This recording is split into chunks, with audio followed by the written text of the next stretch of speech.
Have you any fresh injury concerns or any players coming back for this weekend? Jan Bednarek's back, Paul Onuachu's back, which is really good. And apart from that, no, I think we're all good. What do those returns give you?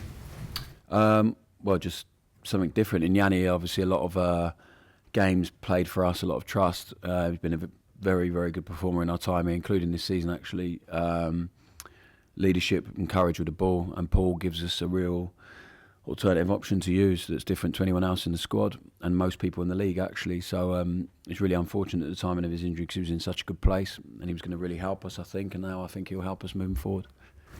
You obviously face a Tottenham team that on the day can beat Manchester City 4-0, but the other side of that is they lost at home to Ipswich to give Ipswich a kind of statement victory. Has that been a message to the players this week, that there is that in Tottenham?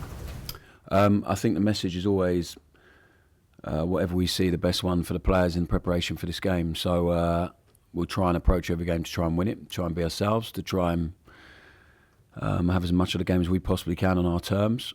I think they're an outstanding team, outstanding players, an outstanding manager, but everyone is in the Premier League pretty much. So I think our preparation doesn't change and the message will stay in-house. There'll be ways we feel we can hurt them, and I'm sure Ange is saying exactly the same to his team in the ways he can try and hurt us. So the focus has been all on that, what we need to improve from the last game, and being aware, of course, of the context, like the emotional context of the game, where the opposition's at and where we're at. You mentioned Ange Postecoglou. Have you both been similar in the sense that you have this belief in the way of doing things and you want to see that way of doing things succeed? Well, Ange's been a manager for a much longer time than I have, and I can't speak for him, so I don't know what he feels behind closed doors. But when I see him in the media, I see a man of conviction. When I watch his team play, a man with conviction and belief and values that he won't compromise on, which I admire a lot. And ultimately, it's got him managing in the Premier League and managing in the Champions League at Celtic. So I think he's done an incredible job, had an incredible managerial career. So I have a lot of admiration and respect for him. In terms of having that belief in your own approach and he having that as well, he did say recently that from that approach they got a 4-0 win against Manchester City, and that has given the likes of the club, you know, a really positive memory. Is that the kind of example that you see as a positive when it comes to sticking with your way of doing things in the hope that points come? So I think it's really interesting because, like, every manager that sits behind a team has some form of beliefs and some form of like value system and what they deem as acceptable or what they want to see, what they won't compromise on, what non-negotiables are. But the ones who are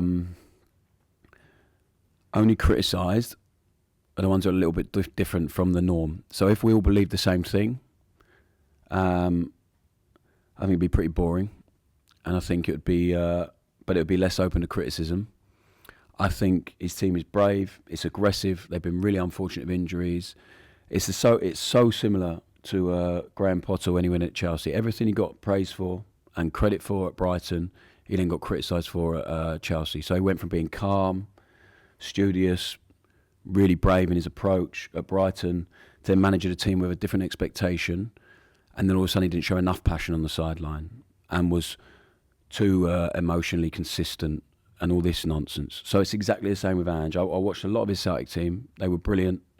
Got so much praise for being so aggressive, so brave, relentless restarts, energy. Did a great job, won lots of trophies, played in the Champions League. He goes to Spurs, starts so well. So when results are good, no one questions the style or his conviction or belief system. And then the minute it starts faltering, it's always down to that.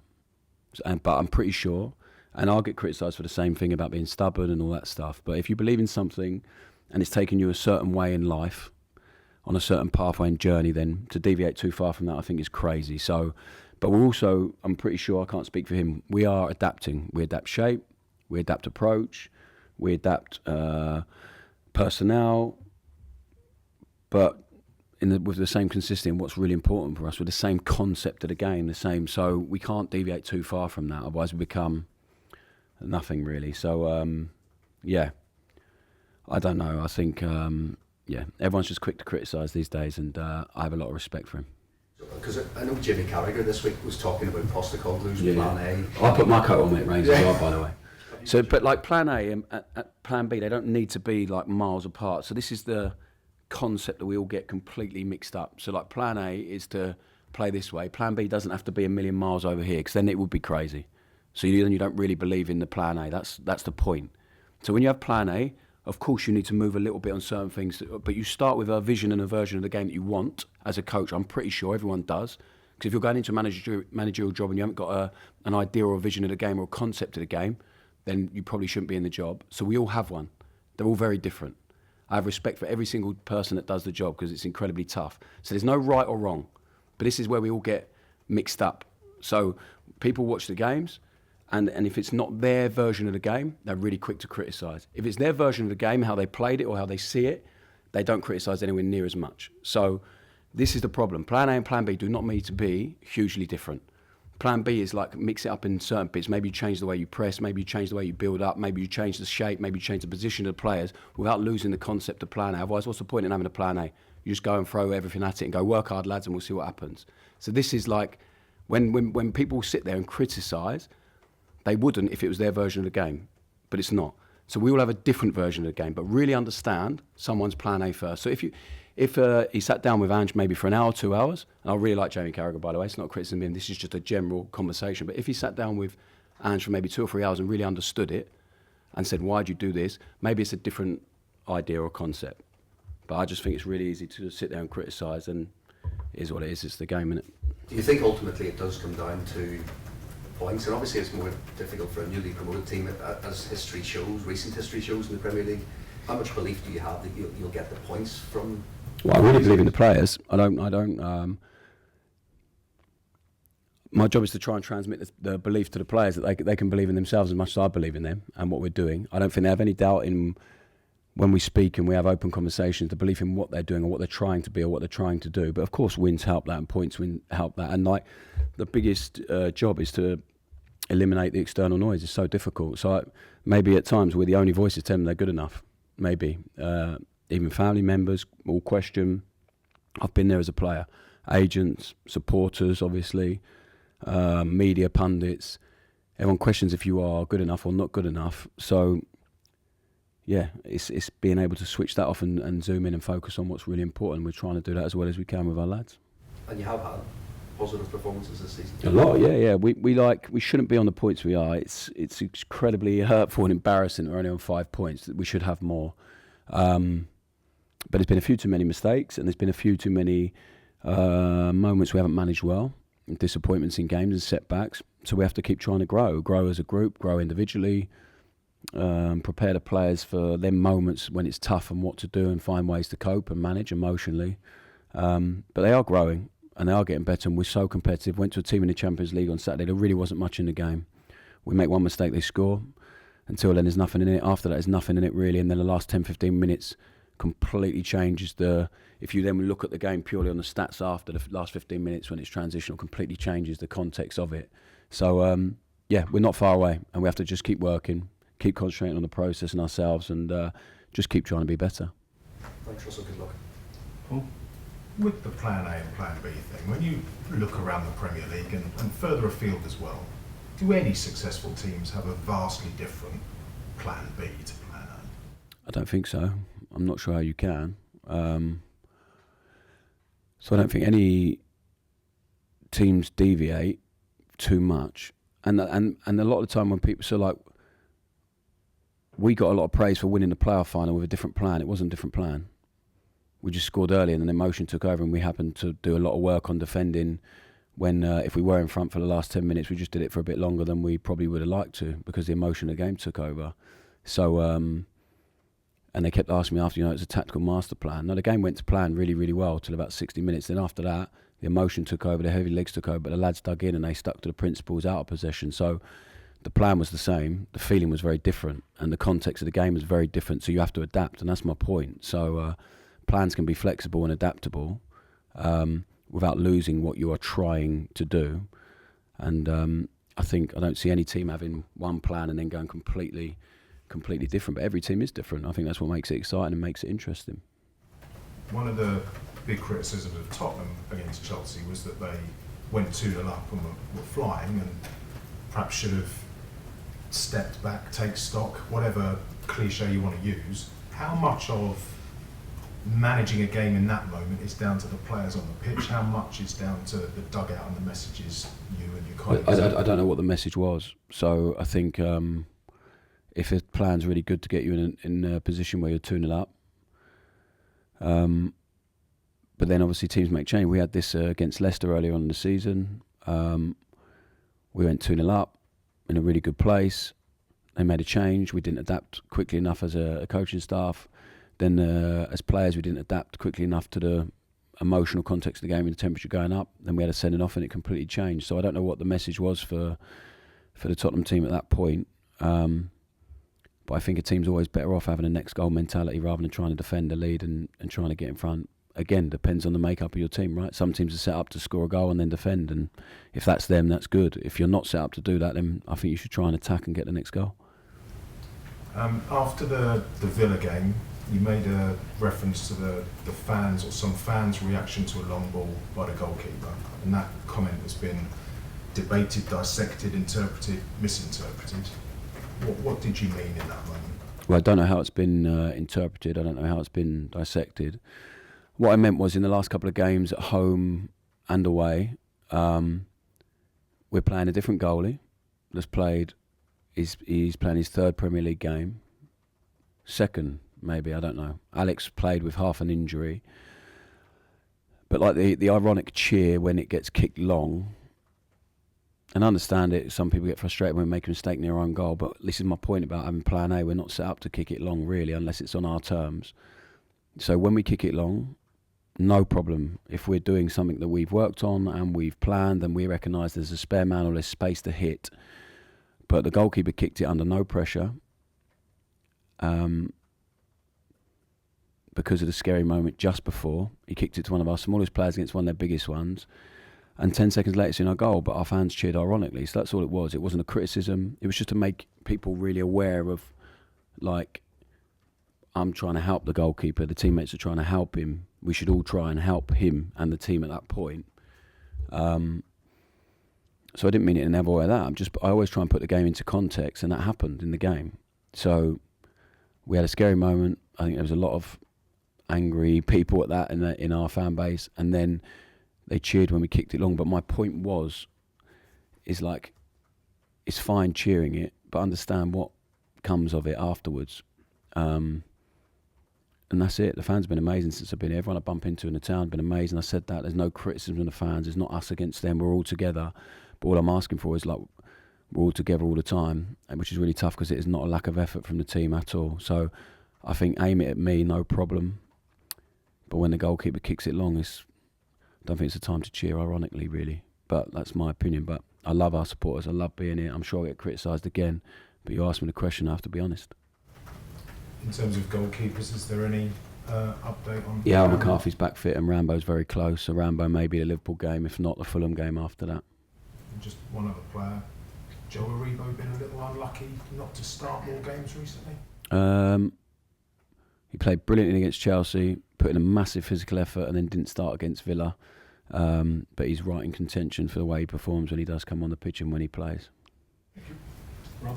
Russell, just going back to the plans, obviously the plan A, plan B don't need to be miles apart. You've obviously got your way of playing, you've got your set style, but is there a plan B that's not too far away from your plan A that could be brought in if you had to?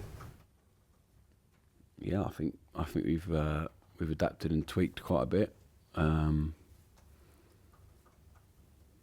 Yeah, as always trying to adapt and tweak and improve the plan. Looking at Tottenham, would you say that now is a good time to play them? Obviously they're a little bit out of form, managers under a bit of pressure. I don't think it's ever a good time to play any team. I think context is really. I don't know what goes on behind closed doors with them. I don't know how they're feeling about their performances. So when I look at the results, but I look at the way they're playing, there's a lot to like about their performances. They've also had a lot of injuries themselves, similar to us, so they've been a bit disrupted in the rhythm of their team. But I think a wounded animal is quite dangerous, so they've been on the end of a couple of tough results. So I think maybe that makes them more of a threat. I don't know. And on the goalkeeper front, Joe Lumley looks set to continue. How pleased have you been with him since he's come in for Alex? Yeah, it's not an easy job to come into a team but he did brilliantly at Brighton. Tough game against Chelsea, made some really good saves. We stayed brave with the ball. And then at Villa, I'm not criticising him for kicking it long. I completely understand the anxiety takes over at that point. I think he's done great for someone who's never played in the Premier League before and has been the third choice for a lot of the season. To then have Rambo and then Alex injured has been difficult, but he's stepped in and done a good job. Another one, Nathan Wood, come in fairly recently. Mm-hmm. Looks like he's settling in quite nicely in the Premier League. What have you made of it? Woody's a good player, a really good player. That's why we wanted to bring him here. He's had to be really patient. But I think we have two outstanding young English centre-halves that have a big chance to... Taylor's already made his debut, but big chance to play in the Premier League and for their country in years to come for quite some time with the ability and potential they have.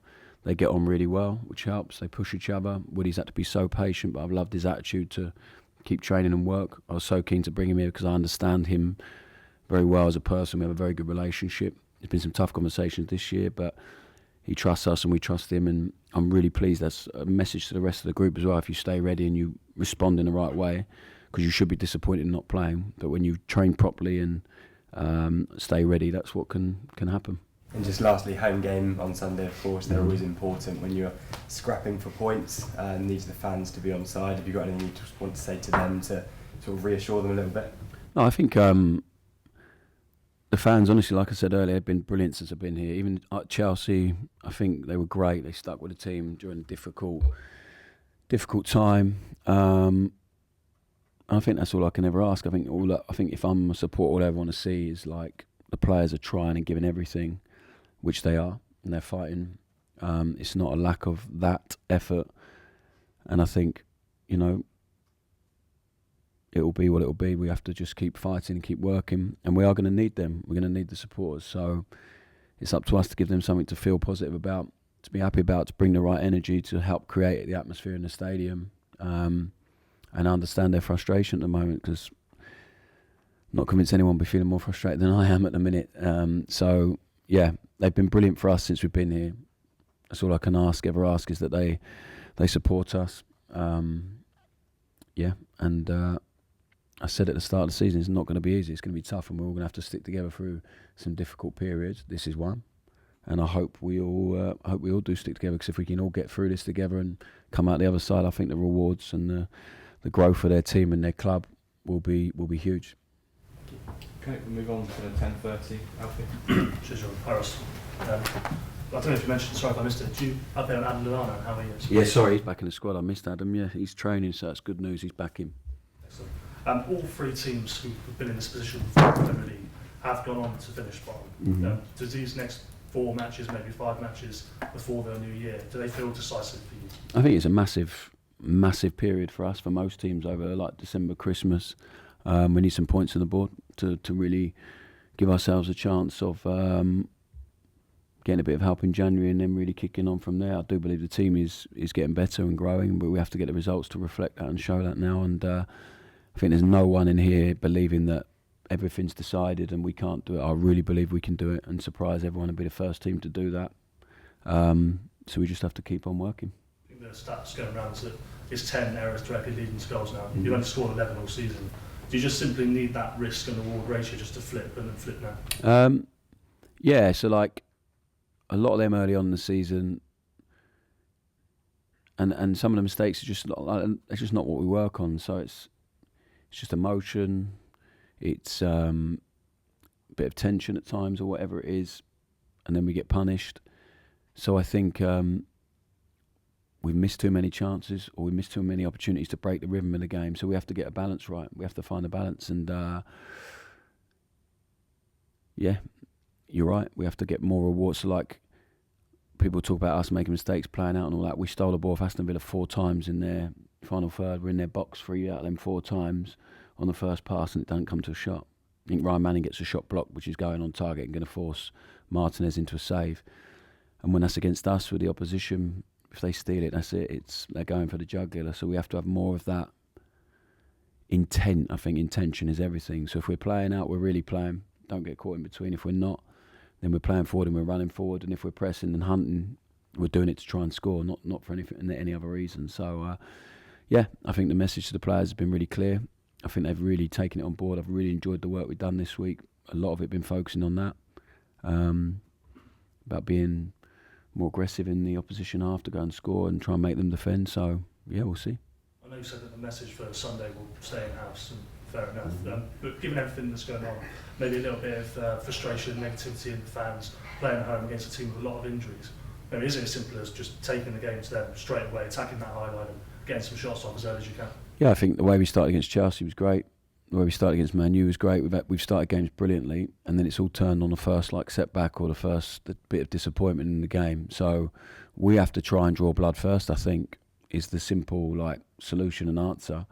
We are playing and writing games and sometimes really on top, and then we go behind, and it completely changes the feeling of the game and the energy of the game. So, well, if we have a spell where we're on top, and I hope we do from the off, I hope we play with the right energy and aggression and intensity, because we're playing against the team with the most running, the most intensity, the most sprint, the most high-speed running in the league.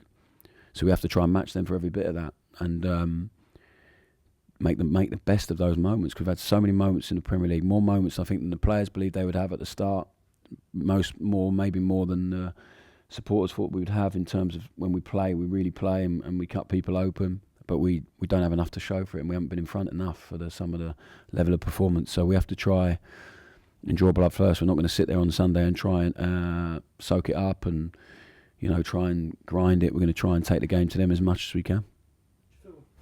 Refreshed and fortunate at all in a way that you have only won one game in 15, but it seems like you still have the backing of the owners and the board. I'm not sure I feel refreshed, mate, but I feel energised. So I didn't after Saturday evening at Villa. I felt losing hurts. So and we've lost too much. I want to get that feeling back of winning. We won so much last year. You get used to that.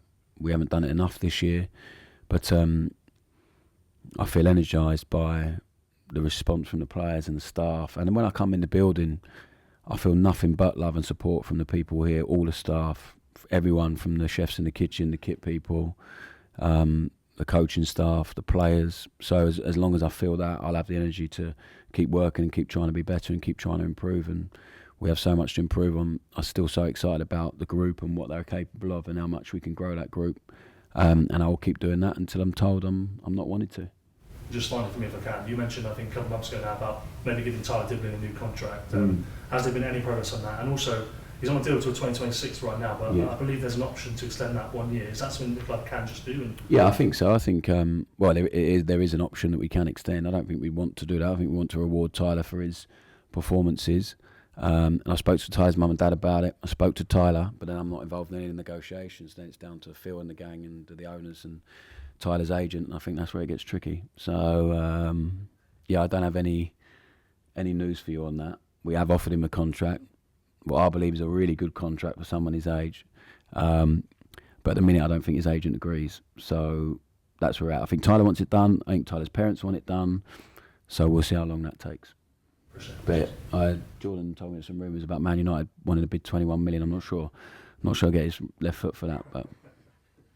So just on that, if Tyler obviously sees those rumours and sound quite wide on that, how do you sort of stop him from on top of his head? Tyler left his club and didn't enjoy it and came back very quickly. So I think Tyler knows himself, his parents and his family really understand what Tyler needs, and I think they know he gets that here from us. He feels really trusted. He really trusts us. We really trust him. We work on him and we're really demanding with him, but I think in the right way.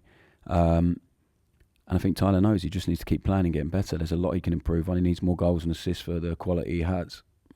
He's getting better and better all the time. And I think it's always about timing. So he's playing every week in the Premier League for the team that he's grown up with since he's a kid.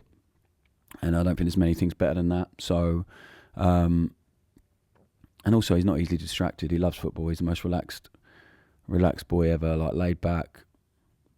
So I think he understands what's important for him right now, and he understands that he's in a really good place for that. Well, isn't Theo Walcott speaking about when he burst onto the scene for Southampton? You're speaking about how some players, they get the chance to travel with the squad all the time, which we saw Tyler do last season. Do you think he's kind of reaping the benefits of that now? The fact when he did make those first starts and those first appearances in the Premier League. Yeah, I hope so. He trained with us all last season, so I think he's pretty comfortable with the group. Sam Ammo as well. They both had opportunities at times last season. they would have definitely wanted more. But again, it's about timing. It's about being ready. So he was behind Stewie Armstrong, Will Smallbone, Joe Rebo in a team that's trying to get promoted in the Championship. So I think he understood, and also he had to find out where 100% is, because so many of the young guys don't quite know where 100% is when they come up, and they think it is. It's not quite there. So Tyler's version of 100% was very different to what it is this season. So sometimes it takes a bit of time, but he's incredibly talented. He's a beautiful boy. I love working with him. He's one of the most talented players I've ever worked with, and it's been an absolute pleasure to watch him adapt and handle the Premier League how he is. But he has to keep it going. He set a really high bar for himself, and now it's our job and his job to keep it going, because there's always ups and downs with a young player. The timings, I know Nathan would obviously spoke about them already, but it feels like centre backs is a position that really doesn't rotate. You see strikers and wingers get changed all the time. If you're a defender yourself, sort of thinking about Nathan in that position, kind of waiting for the opportunity, and then when he gets it, how do you kind of not go into a game and think, well, I've got to be the best player on the pitch to kind of keep myself in the team? I think it takes a certain level of resilience and mental strength to be sat behind some really experienced and good players, and then but to keep believing that you're better than them, to keep believing you deserve a chance. Then when you get the chance, not to let that desperation or anxiety or tension take over, that you're so keen and you end up trying too hard. So Woody's brilliant. Like, we had so many chats when we were at Swansea about feeling the game and playing with, using emotion as a fuel, and he really understands himself. He's a completely different boy to the one that walked in to us a few years ago. He's really mature, really good professional, really believes in himself, most importantly. And I think the one thing in the Premier League you have to have is complete belief in your ability, otherwise it swallows you up quite quickly. And Woody doesn't lack that, but he also doesn't lack humility. It's never like too far the other way. So I've enjoyed watching him.